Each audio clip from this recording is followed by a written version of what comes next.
Hello students, welcome back to channel classic education.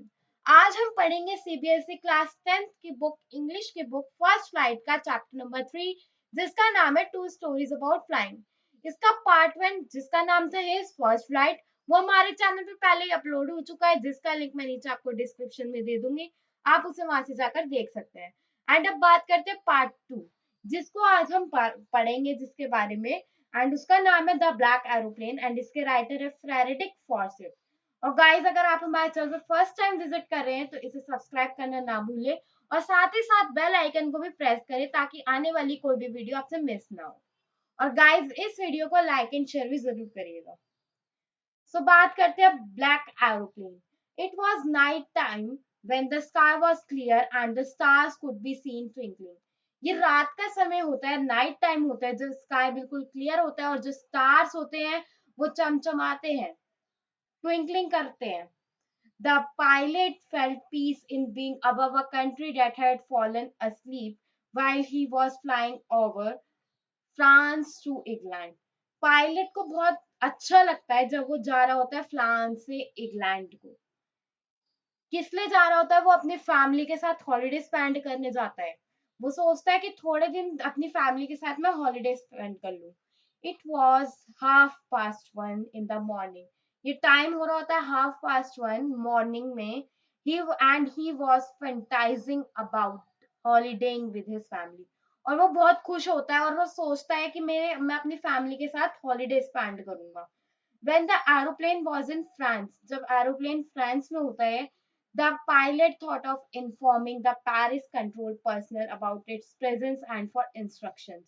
तो pilot सोचता है कि मैं इन्फॉर्म कर दूं पेरिस कंट्रोल को उसकी प्रेजेंस के बारे में और इंस्ट्रक्शंस के बारे में। At that time lights from the Paris city were blaring at him. उस समय जो लाइट्स होती है पेरिस सिटी की, वो उसकी तरफ देख चमचमा रही होती है। He informed the control agency, to which they replied with further instructions on directions। उसने इन्फॉर्म कर दिया कंट्रोल एजेंसी को, जिससे कि वो रिप्लाई कर दे उसकी इंस्ट्रक्शंस और उसे डायरेक्शंस दिखा दे। The control room at Paris instructed him to turn 12 degree towards the west. तभी कंट्रोल रूम जो पेरिस में था उसने इंस्ट्रक्ट करा टर्न करने के लिए 12 डिग्री, कहाँ पे? टूवर्ड्स द वेस्ट, वेस्ट की तरफ 12 डिग्री टर्न करने के लिए उसने इंस्ट्रक्ट करा। किसने करा? कंट्रोल रूम एट पेरिस में। After receiving instructions, the pilot geared up and followed them while putting the last fuel tank into operation। यही रिसीव करने के बाद इंस्ट्रक्शंस जो पायलट ने उन्हें माना एंड उसने फॉलो किया। एंड जब उसने while putting the last fuel tank into operation, अब उसका लास्ट फ्यूल टैंक बचा था ऑपरेशन के लिए। मतलब 3 फ्यूल टैंक थे, फर्स्ट एंड सेकंड उसका खत्म हो चुका था, अब लास्ट बचा था। All this time he was dreaming about his time with his family. अब इस सब टाइम में वो क्या सोचता है? अपनी फैमिली के साथ सोचता है कि वो ड्रीम करता है कि मैं अपनी फैमिली के साथ कैसे टाइम स्पेंड करूंगा, इतने दिन बाद मैं घर जा रहा हूँ। वो इस सब की ड्रीम लेता है, सोचता है इन सब के बारे में। And then he started thinking about having a satisfactory breakfast as the destination point. और फिर वो तभी सोचता है कि मैं एक इंग्लिश ब्रेकफास्ट लूंगा, एक सेटिस्फैक्टरी ब्रेकफास्ट लूंगा। कहाँ पे? इंग्लैंड में। डेस्टिनेशन पॉइंट कौन सा था? इंग्लैंड। He was calm. वो बहुत अच्छा महसूस कर रहा था, बहुत शांति से कर रहा था। As everything was going as plan, क्योंकि हर चीज वैसे जा रही थी जैसे उसने प्लान कर रखी थी। Now, the plane had crossed Paris when he started seeing clouds in the sky। अब प्लेन ने क्या करा? पेरिस क्रॉस कर चुका था प्लेन, जब उसने सी करे क्लाउड्स, स्काई में बहुत सारे क्लाउड्स आ गए। The presence of clouds made it unsafe to travel by air because there were chances of a storm। अब उसके लिए ये बहुत डिफिकल्ट हो गया था, बहुत अनसेफ हो गया था कि वो ट्रैवल कर पाए एयर से, क्योंकि बहुत चांसेस थे स्टॉर्म के। They were so huge and dark that the pilot compared them with black mountains। वो इतने बड़े थे, इतने डार्क थे कि पायलट ने उन्हें कंपेयर कर दिया था ब्लैक माउंटेन से। He knew he couldn't pass them। वो जानता था कि वो उन्हें पास नहीं कर पाएगा। as it was impossible to go above them or escape them with the amount of fuel that was left in the last tank.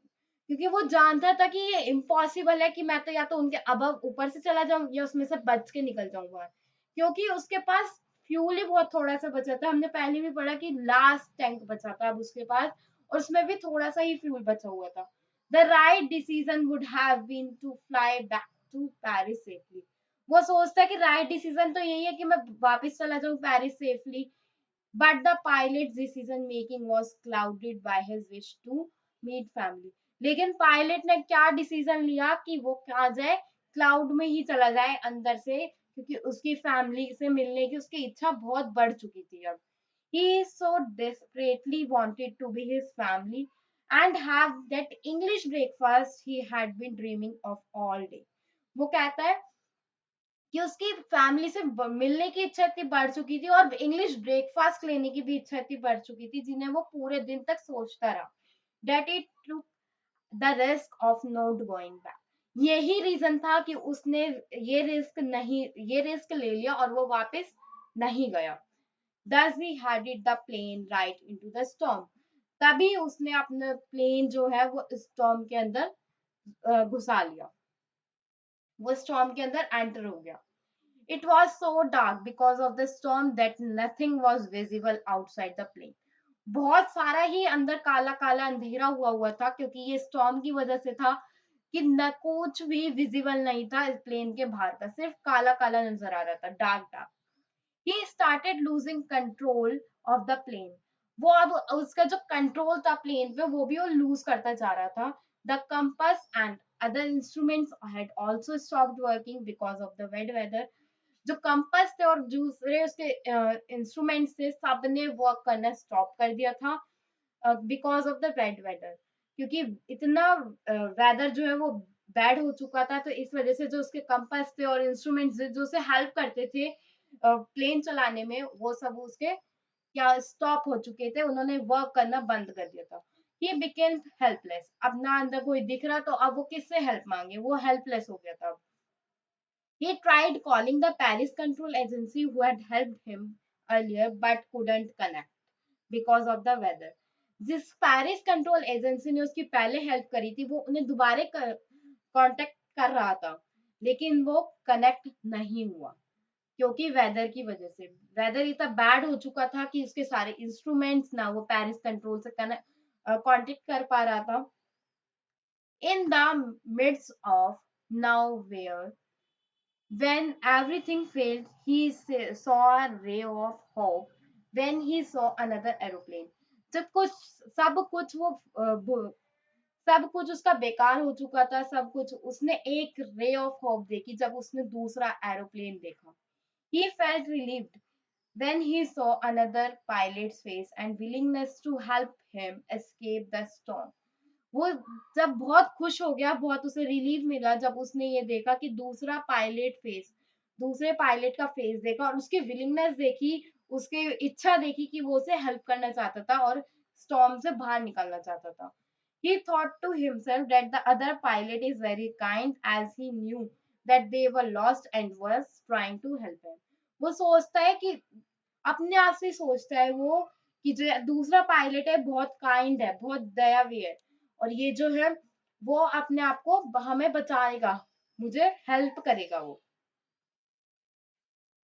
The other pilot took his plane ahead of the lost aeroplane to make it easier for them to follow while the author followed him like an obedient child.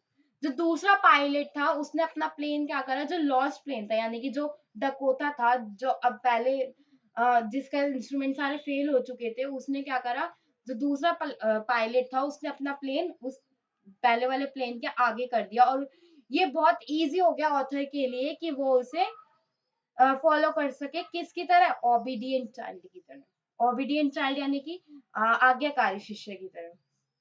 He was also panicking because there was very last amount of fuel left. वो कहता है कि वो बहुत panic भी हो रहा था क्योंकि उसके पास फ्यूल ही बहुत कम बचा था। It was only then that he started coming out of the storm and could see the runway to land his plane safely. ये तभी का टाइम था, थोड़ी देर बाद उसने ये देखा कि वो स्टॉर्म से धीरे धीरे बाहर आ रहा है और वो देख पा रहा है रनवे जहाँ पे वो अपना प्लेन सेफली लैंड कर सके. When he turned to thank the other pilot, he realized that the plane that helped him had disappeared as soon as he came out of the storm. जब वो मुड़ा thank करने के लिए, उसने देखा अदर पायलट को थैंक करने के लिए देखा, तो उसने रियलाइज करा कि जो प्लेन जिसने उसकी हेल्प करी वो डिसअपियर हो गया, वो खो गया. एज सुन एज जितने में वो स्टॉर्म से बाहर आए इतने में वो प्लेन खो गया. The author didn't know where he had landed. Author को ये नहीं पता था कि उसने लैंड का करा, but was not afraid of leaving his plane attended. He headed straight into the control room to ask about the other pilot. जैसे उसने लैंड करा वो पहुंचा सीधा कहाँ पे, कंट्रोल रूम में, पूछने के लिए दूसरे पायलट के लिए.